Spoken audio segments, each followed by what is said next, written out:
¿Qué tal? Buenos días, esto es Meditación y Psicología Budista de Centro Himalaya. Soy Eduardo Herrera y el día de hoy nos vamos a enfocar en el tema ser suficiente.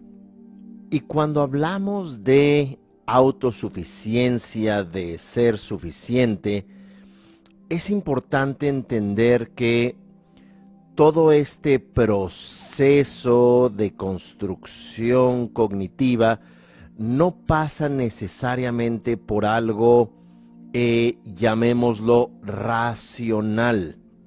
Esto es, que pudiéramos tener una infancia emocionalmente atormentada y que cuando maduremos, que cuando estudiemos, que cuando entremos en contacto con el mundo y con los demás, de pronto pudiéramos decir, todos se sienten igual, no es lógico lo que viví, mis padres pudieron haber estado estresados, ocupados, deprimidos, adictos, así que voy a hacerme cargo de mi vida, voy ahora a ser suficiente. El planteamiento en la psicología budista y particularmente la psicología budista enfocada en el Tantra, nos dice que tenemos, además de todos nuestros órganos, tenemos una conexión, un entrelazamiento, el cual es eminentemente emocional. Y aquí se habla de el Nadi Madhyama, un canal central que perpetúa, que mantiene la idea de identidad, la idea de un yo, mediante se le llama ignorancia o un estado de no percatación, y luego los canales laterales, el derecho y el izquierdo, los cuales se enfocan en una ilusión de identidad de sujeto y otro una ilusión de identidad del mundo. Pero lo importante de todo esto es que estos canales se mueven emocionalmente con deseo y con rechazo o agresión, también se le puede llamar. De tal manera que esta estructura de tres canales principales, sin entrar en los términos en sánscrito, el canal solar, el canal lunar, el canal central, se van a conectar con 72,000 canales más que a su vez entran en contacto con el sistema nervioso autónomo, entran en contacto con la médula espinal, aquello llamado en inglés el cordón espinal de spinal cord, y a su vez con cada uno de nuestros órganos, tales como el corazón, los pulmones, el vaso, el hígado, riñones, y esta estructura física es una que vamos desarrollando desde el embrión y que emocionalmente va a empezar a resonar, a generar una frecuencia emocional, una estructura desde donde ya de pequeños podemos comenzar a tener aquello llamado culpa, aquello llamado ansiedad, aquello que también hemos llamado en otras entregas vergüenza tóxica. De tal manera que este pequeño bebé está intoxicado de emociones que no son suyas en estricto sentido. ¿De dónde vienen? Vienen de un entorno que le hace sentir así, y no necesariamente porque sea malo el entorno, sino que fundamentalmente no se percata. Papá se encuentra posiblemente ansioso, se ha destapado a un cierto trauma a partir de ver a su hija o su hijo nacer, que eso también le puede evocar memorias intrauterinas o memorias de infancia que tenía allí guardadas. De pronto mamá puede sufrir un síndrome de abandono. ¿Por qué? Porque se rompe esa complicidad de pareja, porque ha nacido el pequeño y hay que cuidarle. Entonces puede haber un entorno que no es consciente, donde este pequeño humano está recibiendo una información que, insisto, no le pertenece, pero es un poco dicho de manera lacaniana, el ser humano es designado en un entorno emocional y en un entorno de conceptos. Dicho desde la neurociencia, la conexión que sienta el bebé, incluso el embrión, pero vamos a ponerlo, la conexión que siente el bebé en sus primeras semanas, se pudiera argumentar años, van a ser cruciales en la conexión de sus propias neuronas y particularmente de su sistema límbico, esto es el cerebro emocional. De tal manera que si no hay conexión afuera, va a empezar a ocurrir una desconexión dentro.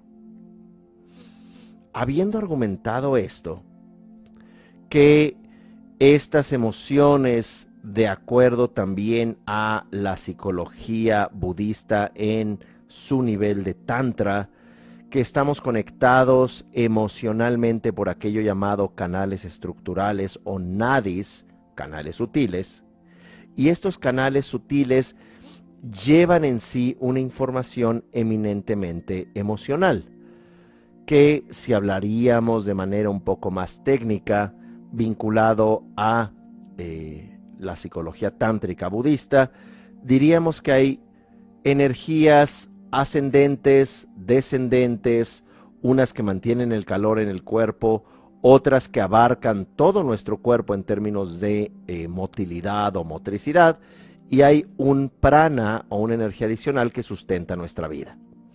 Cada una de estas 5 estructuras, estos 5 pranas, se relaciona cada uno con una emoción en específico.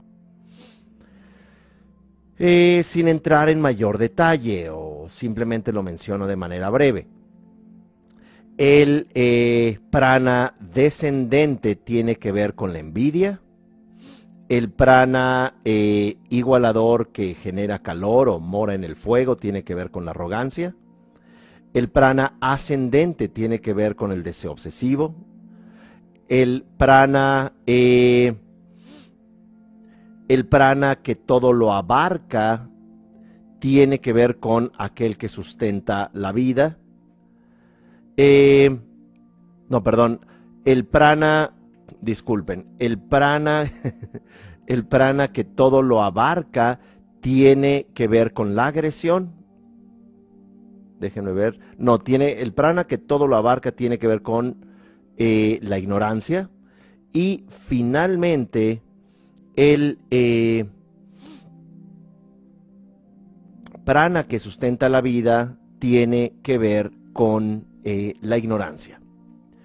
Así que nuestra estructura, incluso fisiológica, está estructurada en nuestras emociones, y esta masa emocional que circula en nuestro cuerpo va a ser la frecuencia emocional desde donde, cuando crecemos como ya no bebés, ¿verdad?, sino niñas, adolescentes, como adultos jóvenes y más adelante, ¿verdad?, adultos medios, adultos mayores, esta estructura de conexión con nosotros mismos, sin importar cómo nos vaya en la vida, sin importar los ingresos, sin importar los logros económicos, profesionales, los logros sociales, de vínculo, podemos estar allí con un profundo inconsciente, el cual se encontraría en este caso desconectado. De tal manera que ser suficiente es algo que no tiene que ver con aquello que vemos a nivel social, económico, publicitario, de tienes que tener ese automóvil, esa casa, tienes que tener esa pareja o cónyuge, tienes que cumplir los objetivos materiales, económicos y profesionales para que tú puedas sentirte bien contigo mismo. Lo que es muy importante es entender que la conexión emocional que tenemos en los primeros años es la que nos va a dar una sensación en el inconsciente profundo de ser suficiente. Y aquí quiero traer a la reflexión un trastorno importante que se habla en círculos psicológicos llamado el síndrome del impostor. Y este trastorno o síndrome del impostor es aquella persona que, sin importar qué experiencia tenga de adulto, entonces va a sentirse que es un fraude. Esta persona siente que no es suficiente.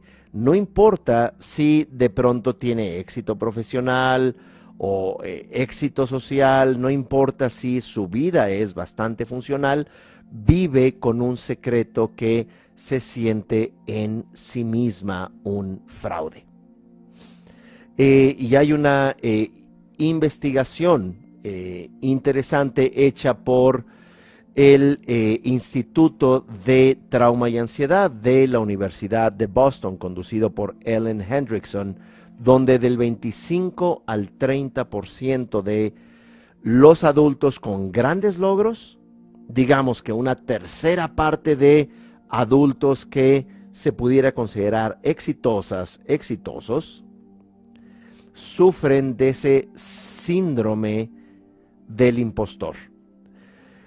Cuando se les entrevista, sienten que van a ser descubiertos, que sus títulos no son merecidos, que sus logros tampoco son genuinos y que en todo momento guardan un secreto porque hay en sí mismo una idea de no ser genuino, una idea de no ser auténtico. Y por otro lado, se dice que un 70% de los adultos en algún momento sienten que son de alguna manera impostores, charlatanes, dicho de otra manera, que no merecen lo que tienen, no merecen una pareja que les respete, no merecen un empleo estable, no merecen los logros que incluso con esfuerzo pudieron haber alcanzado. Y esto, cuando ya se hace una investigación profunda desde el ámbito psicoterapéutico, se pueden ver tres grandes factores que pueden influenciar, pueden disparar este tipo de síntomas en la edad adulta, que puede manifestarse 20, 30, 40, 50 años después. Pueden surgir estos traumas, como plantea el Journal of Childhood Psychiatry, la revista de psiquiatría de la infancia de Harvard. El primero es un entorno adulto, podemos llamar papá, mamá, pero puede ser un entorno adulto incluso, o un entorno donde el bebé se encuentre siendo criado. Y aquí esto se extiende no nada más al núcleo familiar, sino que también se extiende al entorno escolar. Estancias infantiles, jardines de infantes, eventualmente la escuela elemental o primaria, y de allí para adelante, pero estos primeros años son toda una vida. De tal suerte que un entorno donde haya esta idea occidental de la meritocracia. Y en esta meritocracia es: oh, qué bien, me has dado la respuesta adecuada porque tú has estudiado el libro que dije que leyeran. Entonces, muy bien, siéntate cerca y tú no vas a salir al receso.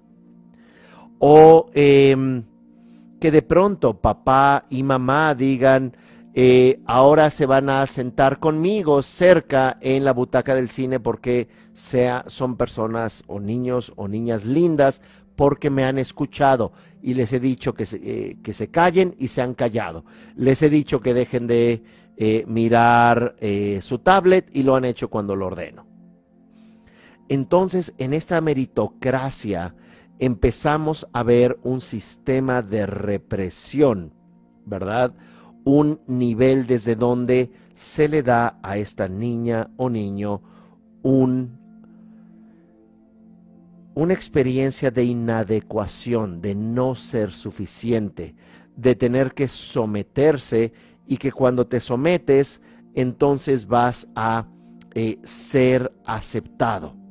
Así que incluso aunque te sometas a veces, y muy a menudo, a los caprichos autoritarios de los adultos, y estos caprichos autoritarios pueden deberse a la desconexión misma de papá y mamá o el entorno adulto de crianza, puede deberse a un proceso de inculturación donde se diga a los pequeños hay que doblarlos, hay que humillarlos. Y esto era verdad hace unas cuantas generaciones, donde se criticaba, se humillaba, se doblaba a los hijos. Manuales mismos de educación decían, hay que tratar a los niños como animales, a golpes, porque si no, no se doman o no se domestican. La idea de lanzar culpa, del castigo, de dejarle incluso de hablar, o esta idea más reciente, completamente fuera de sitio, time out, tiempo fuera, niño, yo así no te soporto, vete a tu habitación a reflexionar. ¿Qué le estás diciendo a tu hijo? Tienes que ser como yo quiero, por lo tanto, así, cuando tú te amoldes a como yo quiero, entonces puedes salir y ya te puedo sonreír y ya te puedo servir tu helado y ya puedo llevarte el fin de semana de paseo, porque de otra manera así te rechazo. En otras palabras, ¿qué les estás enseñando? A no contactar emociones. La inseguridad de los padres de pronto los hace que usen, vamos a decir, esta estructura meritocrática. Te quiero si haces lo que yo te pido, si tú te comportas como es correcto comportarse, y esas no son maneras de expresarse.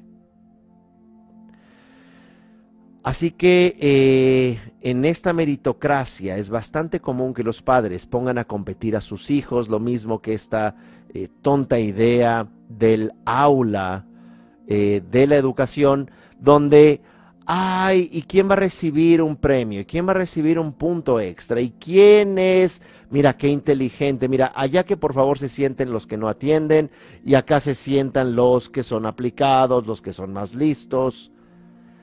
Y esta ridícula inseguridad adulta es lo que empieza presuntamente en la meritocracia a generar humanos funcionales, cuando en realidad empiezas a generar justamente este síndrome del impostor.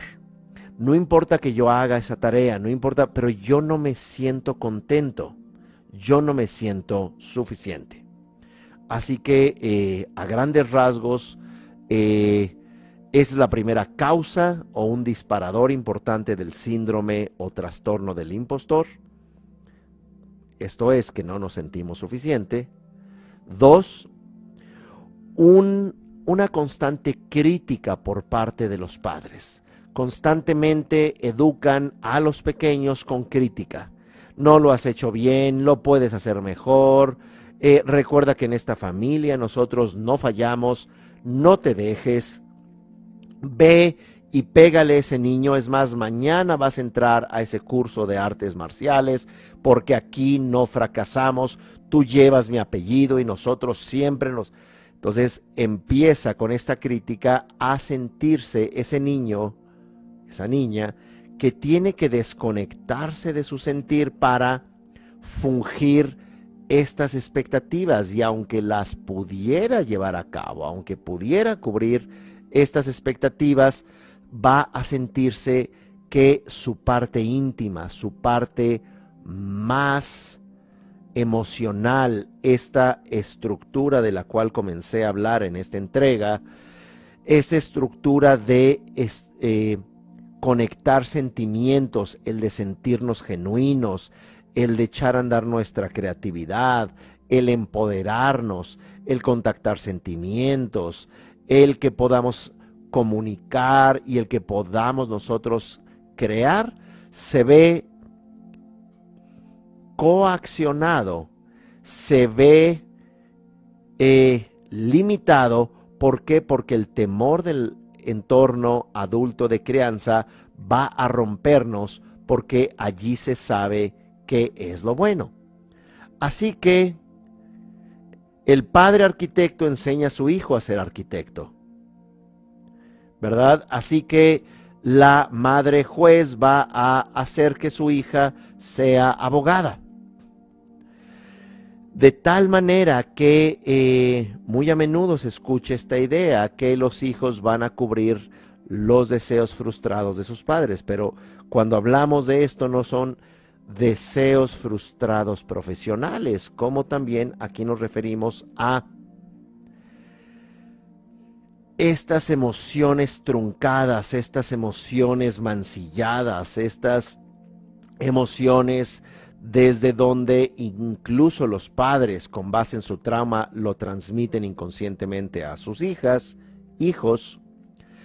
Eventualmente entramos en una experiencia de bloqueo emocional, desde donde, muy bien, ya soy abogado, muy bien, ya soy médico, muy bien, ya he alcanzado lo que papá y mamá quieren, ya llevo la empresa de papá, ya llevo el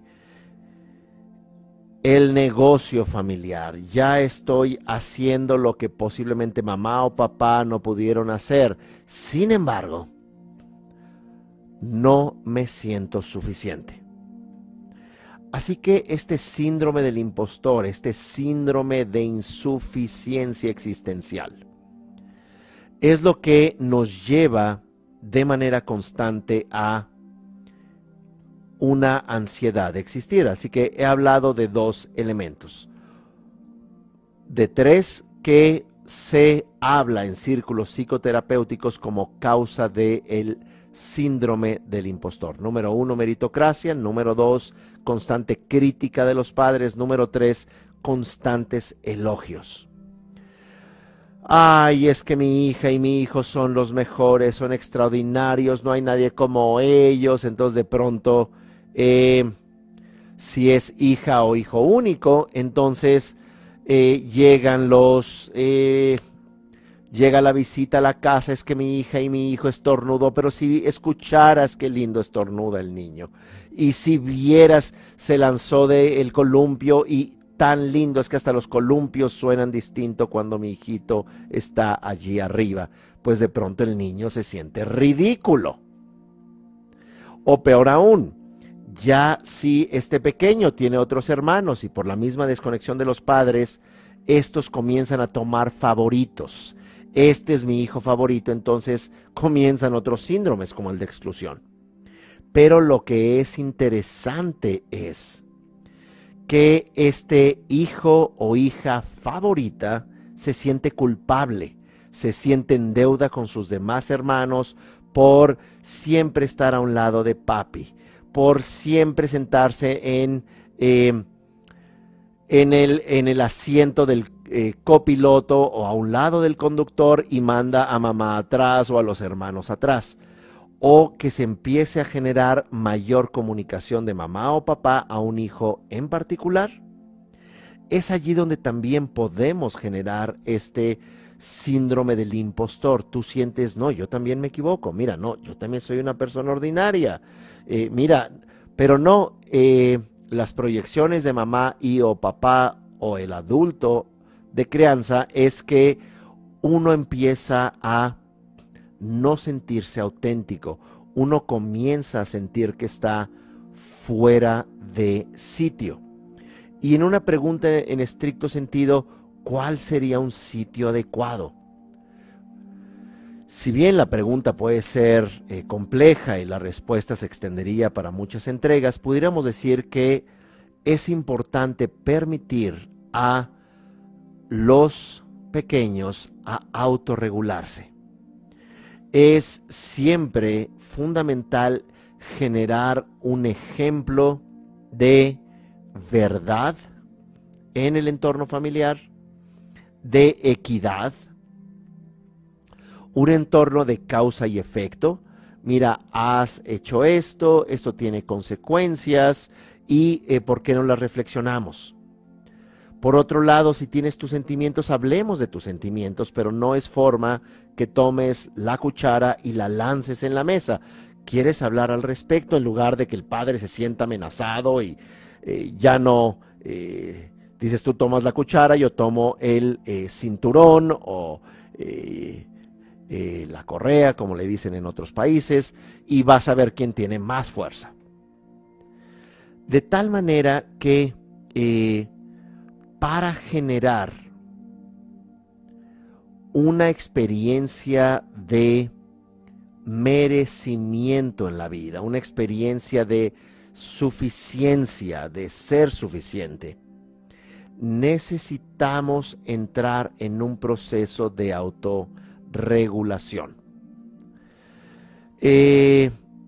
La psicóloga o psicoanalista Melanie Klein, de la Escuela Psicoanalítica de Londres o inglesa, hablaba sobre la envidia en contraposición con la gratitud.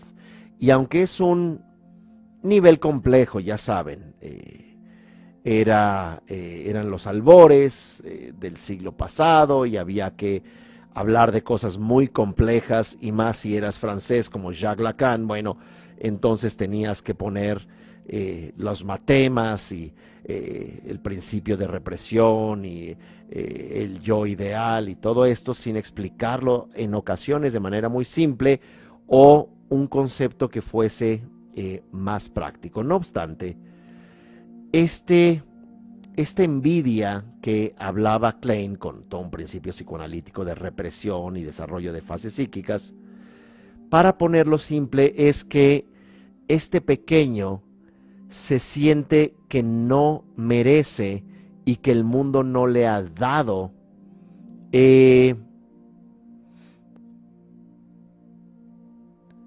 la energía nutricia, no le ha dado la mirada amorosa, no le ha dado el beneplácito de la pertenencia.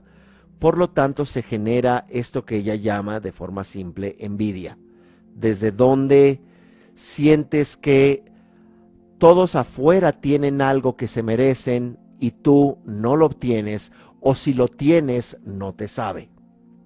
Incluso aunque tengas todas estas prebendas, todos estos beneficios sociales de tu sacrificio y tu trabajo esclavizante, sientes que no lo mereces. Sientes que no está llena tu vida, a pesar de estar repleto posiblemente de títulos académicos, de logros económicos, de todo lo que esperan las personas, una familia y los hijos sin tantos problemas, pero de alguna manera puede que haya un vacío en tu vida, puede que sientas que no eres suficiente o que no lo mereces o simplemente no lo disfrutas. Y esta envidia puede tomar la forma de 4 puntos importantes que son 3 letras C y una letra Q. La primera es compararnos.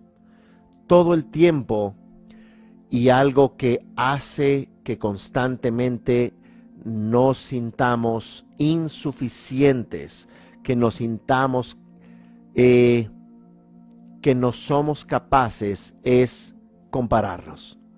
Todo el tiempo nos estamos comparando con los demás. Esto sucede mucho, incluso en redes sociales. Estás comparándote con alguien, buscas a alguien similar a ti y estás todo el tiempo, mira, pero esa persona se ve mejor, pero mira, esa persona tiene más plata, pero mira, esa persona... entonces estás comparándote todo el tiempo, y esa es una forma también de humillarte. El estarte comparando es una forma también de agredirte, es una forma de decir, mira cómo no eres suficiente, mira cómo allá otros lo llevan muy bien. Es como tener a esa mamá o papá criticándote en el presente mientras tú estás ansiosa o ansioso, comparándote con tus colegas de trabajo, comparándote con amigas o amigos del colegio, comparándote con la vecina o el vecino, comparándote todo el tiempo, y estás en esa ansiedad que también es parte de ese síndrome del impostor. ¿Por qué? Porque sientes que en verdad los otros son genuinos y tú no. La siguiente C es la de criticar. Entonces criticas, ya que no lo llevas bien, ya que estás tan congelado en términos de sentirte merecedor, entonces criticas, te quejas todo el tiempo. Y esto parece ser el deporte, ya no digamos nacional, el deporte mundial. Y en este deporte mundial, mira, terrible esa persona, mira qué ridícula se ve, el gobierno es terrible, mira qué fatal está el mundo. Y no digo que necesariamente los gobiernos sean perfectos, no digo que tengamos un buen récord de conducta ecológica en los seres humanos, no digo que las personas necesariamente se comporten de manera muy inteligente, particularmente en los medios masivos de comunicación, pero cuando uno toma eso como estandarte para estar infeliz, donde uno toma causas ya sea de minorías, de animales, causas justas, pero donde simplemente uno comienza a apuntar el dedo, se vuelve un deporte mundial, porque eso hace que ya no miremos interiormente nuestra desconexión, donde lo mal que nos sentimos con nosotros, disculpen, lanzamos, descargamos nuestra culpa, descargamos nuestra vergüenza en otro, y esto es muy común en las relaciones de pareja, aquello que se llama en inglés shaming. No, yo no soy el problema eres tú. No, mira, yo no tengo una madre o un padre como tú, por lo tanto, ese es tu problema. Ve y arréglalo, y ya cuando estés de buenas ya podemos dialogar, porque enteramente todo lo que sucede, o tu tristeza, tu infelicidad, tu insatisfacción, en realidad es problema tuyo. Así que esta crítica, este constante estar descargando nuestra desconexión en el otro, es lo que nos lleva a la segunda C. Ya dijimos, la primera, comparar; la segunda, criticar; la tercera, confrontar. Así que como humanos nos pasamos en esta tendencia confrontativa, peleando con el mundo, ya verbalmente, ya incluso físicamente, ya si alguien nos ve un poco mal, si alguien no se comporta perfectamente, podemos descargarnos en esta confrontación con mascotas, con los hijos, con nuestro cónyuge, con desconocidos, con colegas de trabajo, en redes sociales, que si uno ve algunas redes sociales son mucho más agresivas que otras, ¿verdad? Como por ejemplo, muy a menudo la plataforma de Twitter es básicamente un muro de pandilleros, donde cuando tú pones el hashtag, ¿verdad?, ya puedes poner absolutamente cualquier agresión, cualquier descarga de culpa, cualquier enojo, y simplemente atacas ad hominem a la persona. Y es también como vemos a redes sociales intolerantes, clasistas, supremacistas, intolerantes en todos los aspectos, ¿verdad? Donde presuntamente quien critica sostiene un alto nivel, un alto estándar de ética, de criterio desde el anonimato. Como quiera que fuere, comparar, criticar, confrontar ya nos lleva a la apoteosis de la disfuncionalidad en nuestra desconexión, que es la queja. Quejarse, podríamos decir protestar, ya es quejarse. Entonces en realidad todos están mal, mira, yo ya tengo estos estudios de posgrado y te puedo decir ya con investigaciones lo retrasados mentales que son estos, lo brutos e impresentables que son aquellos, y te puedo demostrar con datos duros cómo mis 5 exparejas eran completamente trastornadas. Comenzamos a tratar de justificar con todo tipo de estrategias nuestra experiencia constante de inadecuación, nuestra experiencia constante de insuficiencia. Así que ciertamente la pregunta es pertinente. ¿Cómo pudiéramos comenzar a resolver esto? Y voy a presentarlo de una manera teórica, ¿verdad? Y luego, idealmente, vamos a trabajar con un ejercicio meditativo. Lo que quiero hacer hasta ahora es una breve síntesis de lo que he hablado hasta este momento para entender la propuesta de esta entrega que lleva por título Ser Suficiente.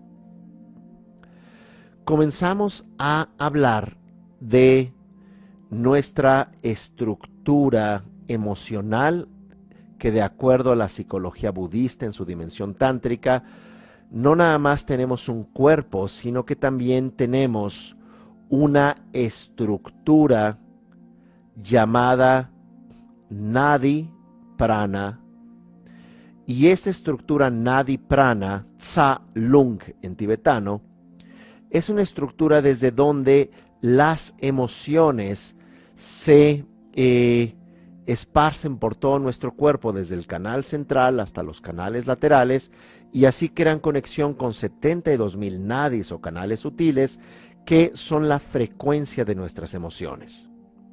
Y tratamos de argumentar que esta frecuencia de las emociones la absorbemos desde el vientre materno, y que con base en este entorno de mamá, de papá o el entorno adulto o mayor de crianza, a veces ni adultos ya son, aunque tengan 90 años, pero como quiera que fuere, este pequeño va a absorber la frecuencia emocional que o a la que él o ella, este bebé, es designado.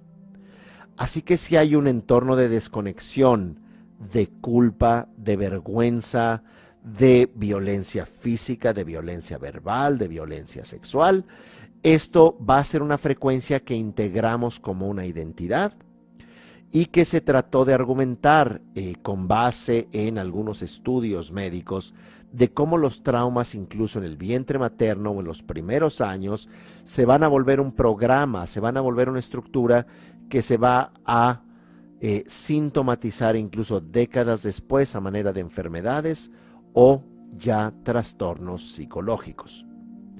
En este orden de ideas, esta frecuencia que nos da una identidad puede ser una desde no nos sintamos suficiente.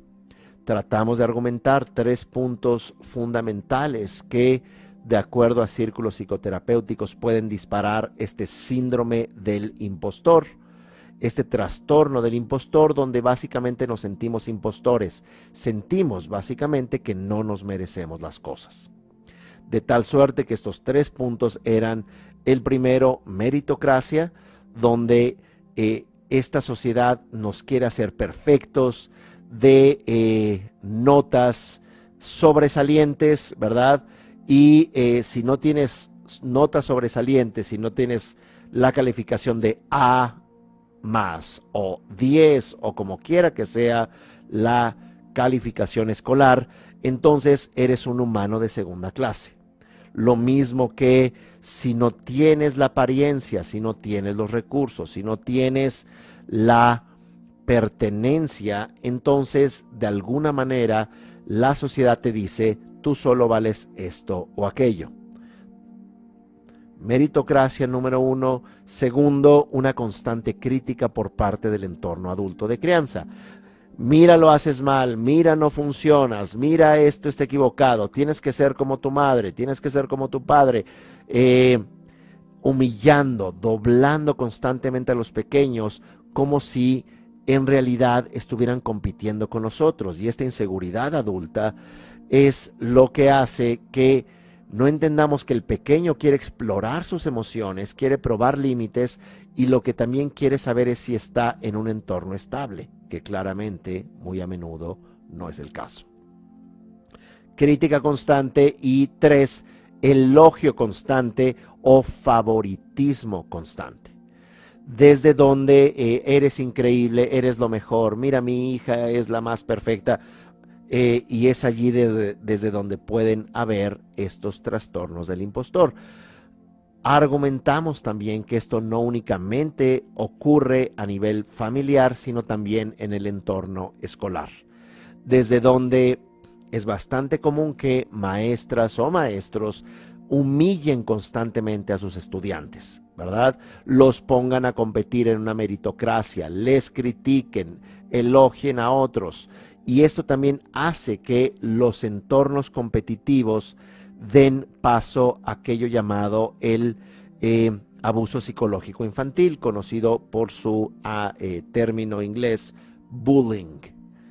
¿Por qué? Porque mira, eres un burro, mira, no haces nada, mira cómo no te ves bien, mira cómo tu cuerpo no es de esta forma o de aquella otra, sobrenombres ridículos, desde donde eso tan solo es síntoma de una sociedad ansiosa que no se conoce a sí misma, pero descarga su dolor en otros. Y aquí trajimos a la reflexión 4 puntos adicionales en términos de aquello llamado un sentido de inadecuación, un dolor interno que descargamos en los demás mediante 1, la comparación, 2, la crítica, 3, la confrontación y finalmente la queja. Allí ya lo desglosamos y este es, digamos, la síntesis de lo que he hablado hasta este momento. Y ahora, idealmente, vamos a generar propuestas para transformar estos 4 puntos: comparar, criticar, confrontar y quejarse. Así que, en lugar de comparar, deberíamos de generar en nuestro entorno familiar, escolar, académico, incluso a nivel de colegas de trabajo o en general una sociedad, que en lugar de comparar sea compartir.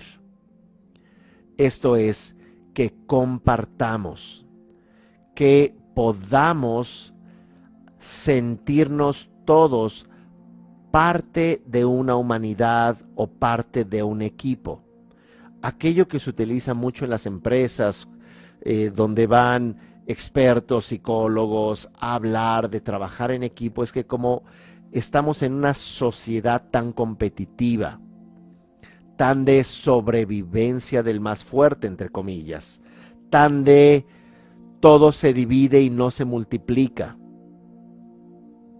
Por eso mismo, las empresas comienzan a colapsarse, al igual que las familias, porque parecería que solo uno es el que va a sobrevivir.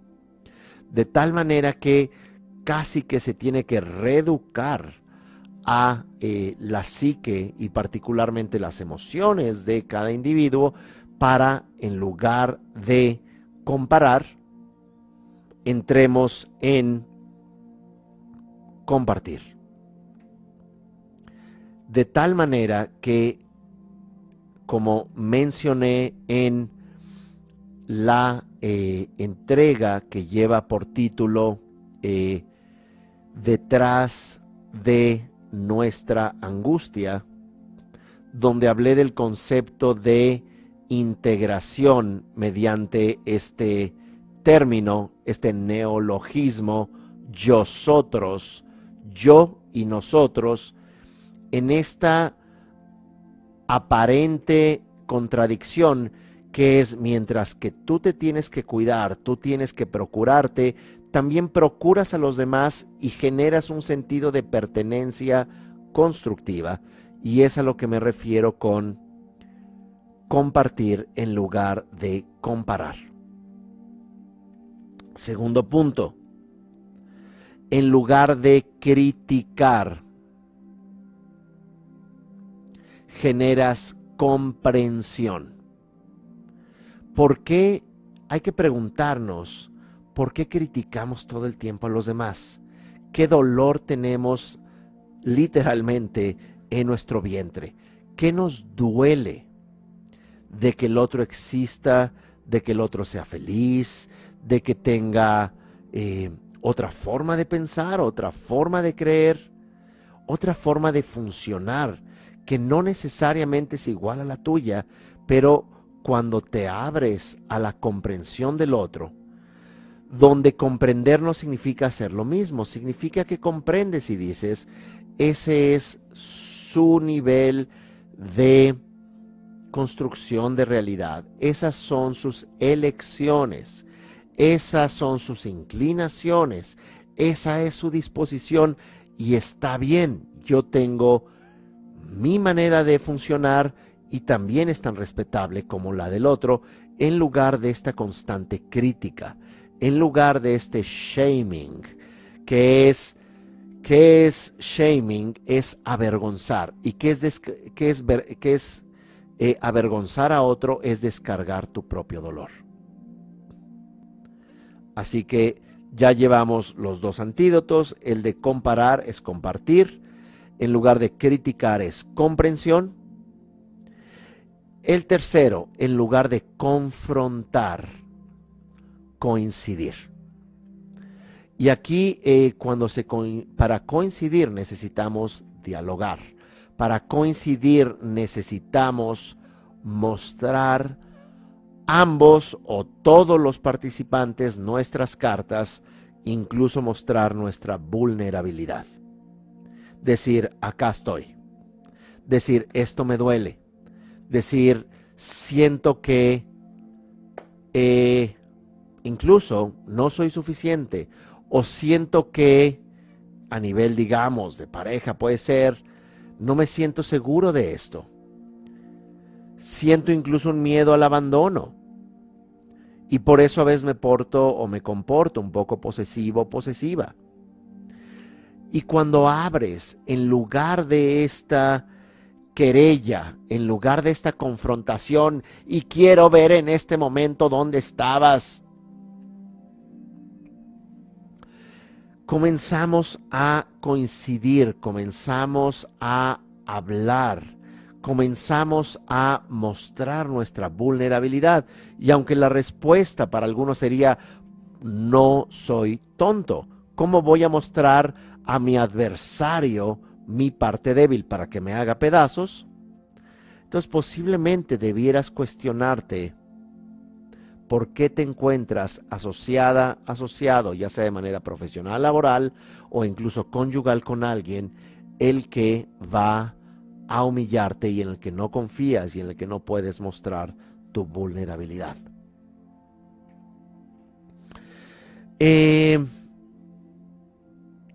Último punto, quejarnos. Y esta queja constante, aquella persona está mal, yo estuviera muy feliz si no hubiera conocido a su papá o a su mamá, o si me hubiera salido ese negocio y si esos canallas no hubieran hecho lo que hicieron, entonces yo sería una persona muy feliz. Si yo hubiera nacido en otro país, si mis padres no hubieran sido unos desobligados, entonces yo podría ya ser una persona contenta. Así que si no ocurre lo que yo quiero en este momento, si no llega el director de la lotería y dice, mire, no compró boleto, pero mire, le quiero regalar $15 millones y nos disculpamos en nombre de toda la humanidad. O llega alguien extraordinariamente sublime, bueno o buena, y nos dice, estoy aquí para atender todos tus caprichos, necesidades, incluso tus descargas de ira y todas tus quejas. Aquí estoy para ti. en verdad me enviaron de las Naciones Unidas para resarcir el daño que se te hizo. Traducción. Esperamos que el mundo cambie para nosotros comenzar a cambiar. Que todos sean amables para entonces nosotros ser amables. Que los demás entiendan para que nosotros también ya cambiemos. Y es por eso que nos encontramos empantanados, que nos encontramos frustrados, quejándonos, guardando un rencor al mundo, queriendo nada más tener la oportunidad de demostrar a otros, pero no porque sintamos que queremos ser mejores personas, sino porque nos sentimos tan mal con nosotros que hemos establecido esas relaciones donde nosotros nos hemos quitado las oportunidades, donde nosotros hemos elegido a nuestros cónyuges, donde nosotros hemos entrado en esos negocios o entrado en esos proyectos que fracasaron, y lo único que queremos hacer es descargar el dolor de nuestra propia contradicción en los demás. Así que estos 4 antídotos, en lugar de comparar, compartir, en lugar de criticar, comprender al otro, en lugar de confrontar, coincidir, dialogar, negociar, en lugar de quejarnos, ser suficiente. ¿Y cómo podemos ser suficiente? ¿Cómo podemos sentirnos suficiente? En realidad, para evitar este síndrome o trastorno del impostor, hay que sentirnos suficiente, pero no es a través de meramente decir palabras, soy grande, soy extraordinaria, yo lo merezco. ¿Por qué? Porque después de repetir tus frases de decreto, otra vez vuelves a tu viejo programa, a tus viejas comparaciones, críticas, confrontación, estás juzgando a todo el mundo, estás todo el tiempo en conflicto y crees que a eso se vino el mundo, a pelear. De tal manera que tienes que evocar una experiencia emocional. Así que vamos a hacer, y nos queda ya poco tiempo, vamos a hacer un ejercicio en 4 puntos. Disculpen que la educación que tengo es de una universidad tibetana en Asia y de filosofía oriental en la Universidad de Delhi también, entonces son 3 puntos, 4 puntos, 3 incisos, bueno, le llaman de formación profesional, pero bueno, es la forma como a veces uno también puede estructurar. Bien, así que el primer punto es mirar la emoción. Número 2, soltar a esa emoción. Y cuando diga mirar la emoción, es la emoción tóxica o la serie de emociones tóxicas. Número 2, soltar. Luego, número 3, es evocar una nueva emoción para que finalmente podamos nosotros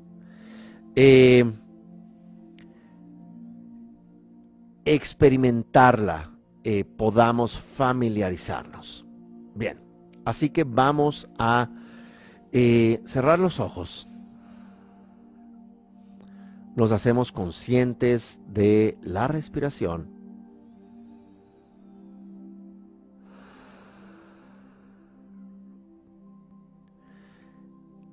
Y vamos primero a experimentar espacio a nuestro alrededor. El espacio que nos rodea, el espacio de esta habitación. Y afuera de esta habitación también hay espacio. Y ese espacio se le llama potencialidad.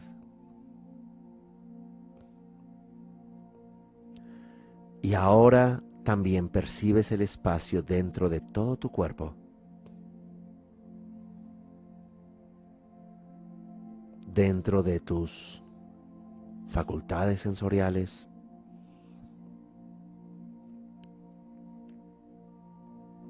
el espacio que también yace en tus extremidades,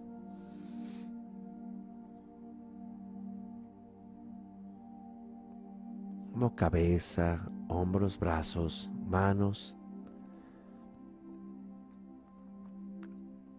tu torso, tus piernas, pantorrillas y pies. Sientes esa espaciosidad, esa potencialidad.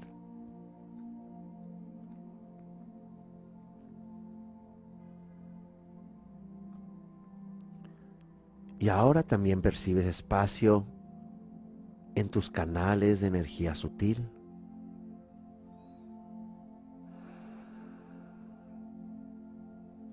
Sientes ese espacio de potencialidad, que aquello que sientes, aquella que es tu biografía emocional,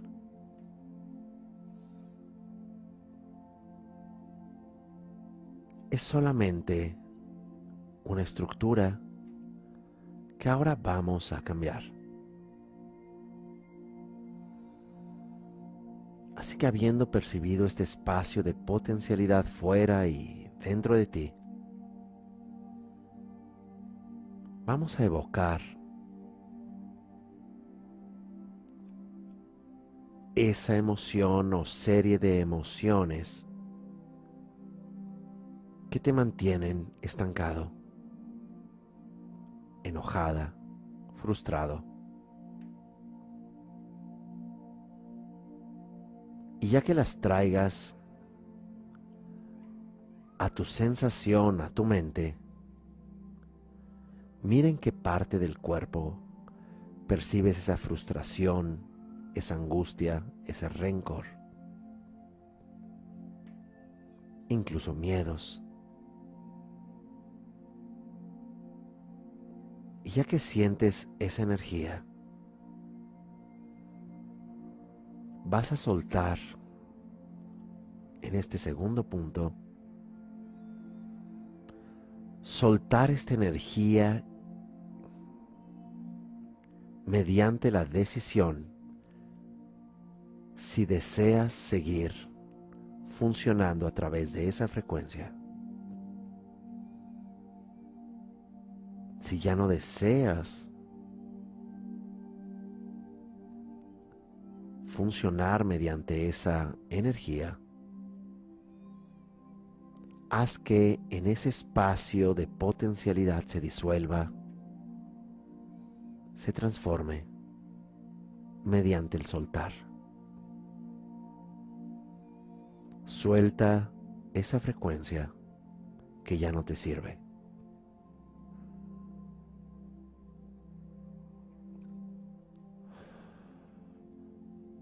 Ábrete a la posibilidad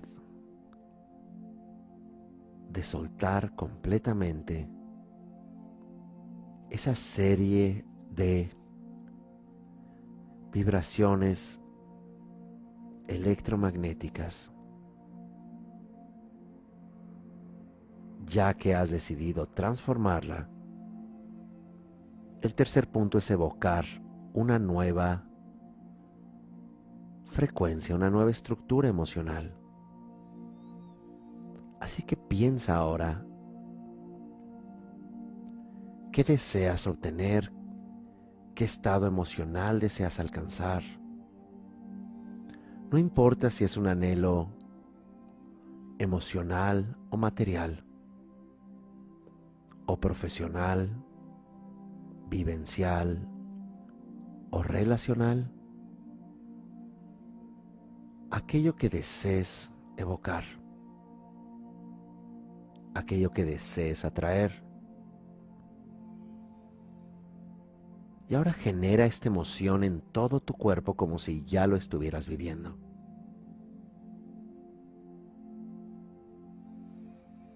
Siéntelo en tu cuerpo.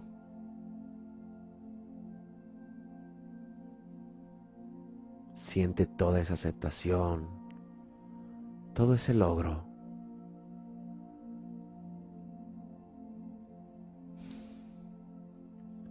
Siente este empoderamiento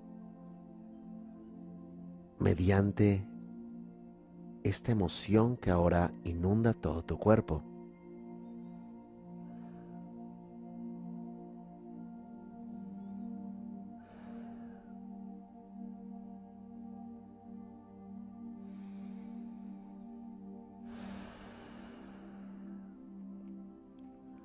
Ya que evocaste esta emoción, siéntela, intégrala, mírate en ese momento sin que tengas que pensar cómo vas a hacerlo o qué paso seguir, solamente haz que tu cuerpo ya experimente esta emoción.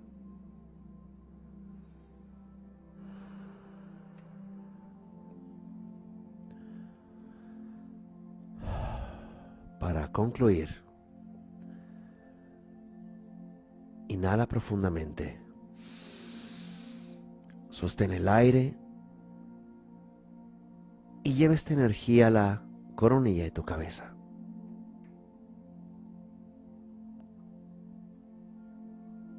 Siente esta luz, esta emoción y suelta el aire, liberándolo en tu cuerpo y en el espacio, que es una potencialidad.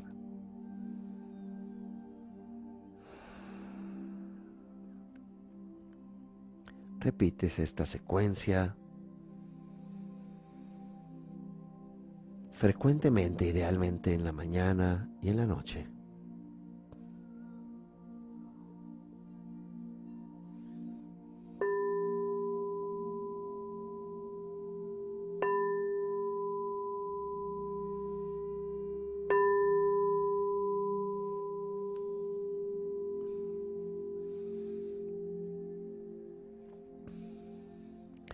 Gracias, que estén muy bien. Nos vemos en la próxima entrega.